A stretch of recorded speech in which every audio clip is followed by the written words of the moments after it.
Thanks for logging on to Wayne.com for another edition of Inside the Zone. Tom Davis joining me from the News Sentinel as always. And Tom, this past week was week 5 of the high school football regular season, so we are literally more than halfway done throughout the regular season. And what we're going to do today is kind of take a look back at what we've learned throughout the first half of this season.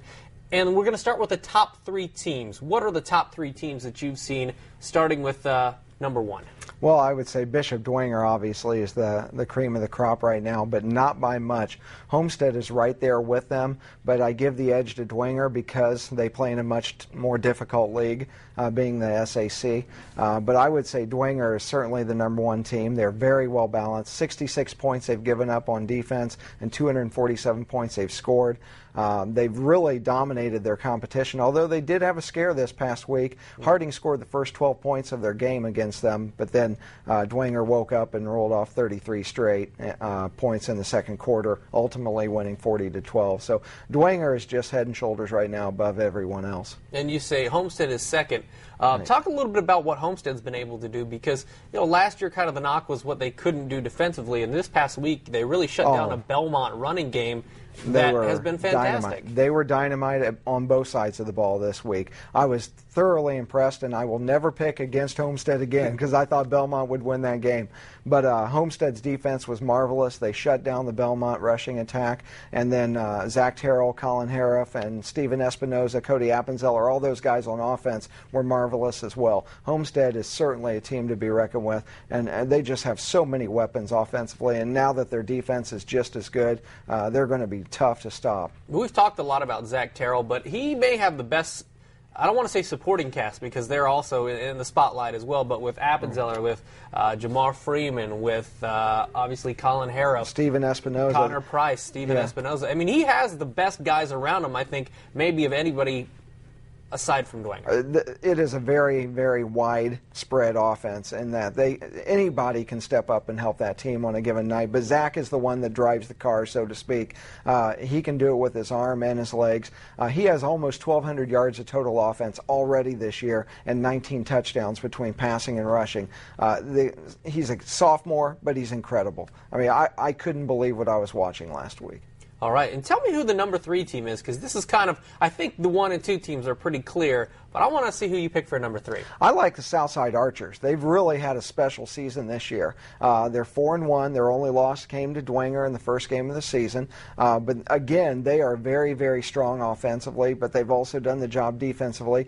They doubled up Lures a couple weeks ago, 50-25. Mm-hmm. This week they beat a Northrop team, which a lot of people have beaten a Northrop team this year, but they did it without Greg Johnson.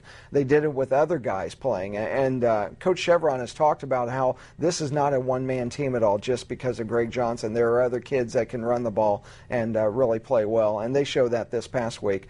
Greg Johnson had a minor groin pull and sat out last week's game. Remains to be seen if he'll play this week against Elmhurst. Again, Southside will probably get a win against Elmhurst, and they'll be 5-1. So they're having a very special season this year. How tough are they, considering you mentioned Greg Johnson out this past week? They've got Xavier Easley, they've got John Easley, they've got, even Rayfield Davis has started to get into the act of basketball star. I mean, really across the board, they have a lot of talented athletes, and they're starting to put it together on the football field. Yeah, the key to them this whole season was eliminating their turnovers. Turnovers killed them last year, and they've done that this year. And they've spread their offensive weapons around, so you really can't key on just Greg Johnson. And so they've just been able to excel offensively this year, but they've done it defensively as well. All right, and that brings us to the top 3 players as we take a look at some of the best performances in the first half of the season. Who do you have as your top three guys across Northeast Indiana? Well, he's not at the top of the rushing list, be it in the area or the state, but there is no better player than Rod Smith, so he's the top player in the area. He's rushed for over 800 yards and 10 touchdowns, but the special thing about him is he does it on both sides of the ball as well.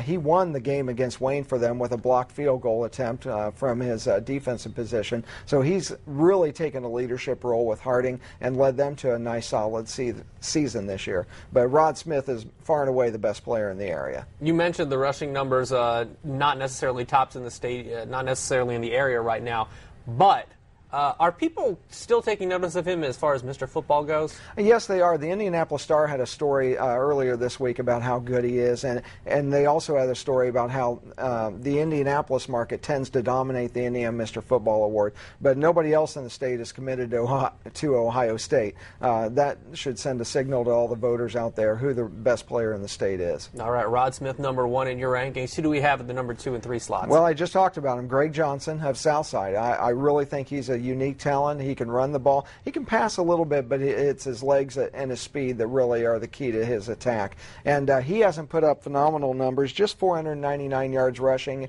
but he does have 11 touchdowns, and he's been the key to their whole success this year. And he's led them to heights they probably didn't think. Looking at that tough early schedule, I don't think anybody could have envisioned a 4-1 record, but Greg Johnson's been phenomenal for him. All right, and who do you have as number 3? Well, I also talked about him, Zach Terrell. The kid has a gun of an arm, and he is so mobile. I really wrestled when I was making this pick between him and maybe Wade Markley or Ramond Wright of Dwenger. Those are all excellent players. You could pick any number of kids on this list, but Zach Terrell's mobility is probably the key that separates him from Wade Markley. Wade Markley's got a gun of an arm as well, but Zach can really hurt you with his feet.